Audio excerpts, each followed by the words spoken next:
মানুষ হাজার হাজার টাকা খরচ করে তাদের ফুল বাগান তৈরি করে, অথচ প্রকৃতিতে এমন কিছু ফুল আছে যেগুলো অটোমেটিকলি হয় খুবই প্রাকৃতিক ভাবে, এবং সেগুলো আবার আমাদের প্রকৃতির এমনই সম্পদ যেগুলোর বিশেষ বিশেষ গুণ রয়েছে।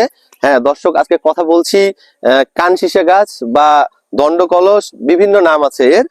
এটি বাংলাদেশ সহ বাংলাদেশ, ভারত, পাকিস্তান, ফিলিপাইনের উঁচু অঞ্চলগুলোতে হয়ে থাকে। এই গাছের যে ফুলগুলো দেখতে পাচ্ছেন, এগুলো কিন্তু আমরা ছোটবেলায় ঠিক এই যে এইভাবে চুষে মধু খেতাম, এবং এই গাছের ফুল থেকে কিন্তু মৌমাছি প্রচুর পরিমাণে মধু সংগ্রহ করে। এবং এই কানশিশা গাছের রয়েছে বিভিন্ন ঔষধি গুণাগুণ। এটি সাধারণত শীতে ঠান্ডা লাগলে, গলা ব্যথা হলে এটি পিষে এর রস গরম পানির সঙ্গে খেলে উপকারিতা পাওয়া যায়। এবং আপনারা জেনে অবাক হবেন যে ভারতের আসাম এবং ত্রিপুরা রাজ্যে এই কানশিশার কচি পাতা কিন্তু খুবই সাধারণ শাক হিসাবে খাওয়া হয়। যেমন আমরা বাংলাদেশে পাট শাক, লাল শাক, নাপা শাক রান্না করে খাই, সেরকম এই শাকটিও কিন্তু ত্রিপুরা এবং আসামে রান্না করে খাওয়া হয়। দেখুন কত সুন্দর না বাগানটা, মনে হচ্ছে যে কেউ মনে হয় এই বাগানটা তৈরি করেছে। একদম প্রাকৃতিক ফুল ফুটেছে, পোকামাকড়, পিঁপড়া, মৌমাছি সব আসছে, মানে একদম সৃষ্টিকর্তার কি নিখুঁত তৈরি, নিখুঁত একটি বাগান, নিখুঁত ফুল, কত সুন্দর।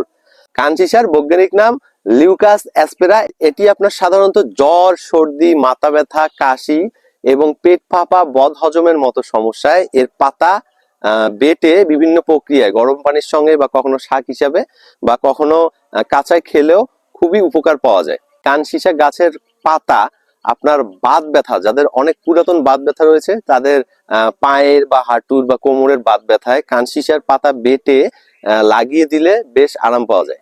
কানশিশা বা দণ্ডকলস গাছের পাতা, আপনার যদি পেট ফাঁপা বা বদহজমের মতো সমস্যা দীর্ঘদিন থেকে থাকে, তাহলে আপনি সাধারণ বাংলাদেশের প্রচলিত যে শাকগুলো আমরা খেয়ে থাকি, সেই শাক বা সবজির সঙ্গে রান্না করে খেলেও আপনার এই সমস্যাগুলো দূর হবে। কানশিশা গাছে প্রচুর পরিমাণে ট্যানিন, গ্লুকোসাইড সহ বিভিন্ন ফ্যাটি অ্যাসিড রয়েছে, এবং এই পাতা এবং এই গাছে প্রচুর পরিমাণে vitamin C, vitamin B one, B2, বি3, বি6 এবং শর্করা এবং পটাশিয়াম পাওয়া যায়। আপনি যদি দীর্ঘদিন থেকে শরীরে চুলকানি বা অ্যালার্জিতে ভুগে থাকেন, তো এই কানশিশা গাছ কিন্তু আপনার জন্য।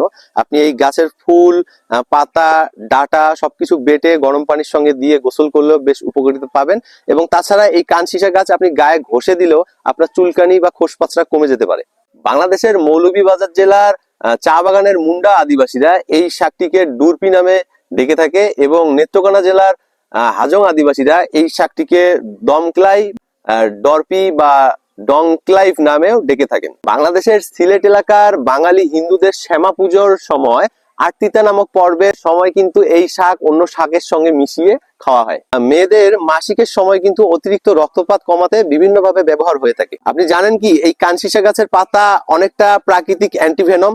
বুঝলেন না তো? মানে আপনার শরীরে যদি সাপ, বিচ্ছু বা বিভিন্ন পোকামাকড় কামড়ায়, সেটার জন্য চুলকানি বা ব্যথা তৈরি হয়, সেটার কিন্তু ব্যথা সারাতে এই কানশিশা গাছের এই কচি ডগা বেটে শরীরে লাগলে কিন্তু ব্যথা থেকে মুক্তি পাওয়া যায়। আমরা সাধারণত আমাদের জ্বর, সর্দি বা কাশিতে আমরা ফার্মেসি থেকে কিন্তু মেডিসিন কিনে খাই, যেটার কিন্তু রয়েছে অনেক সাইড ইফেক্ট।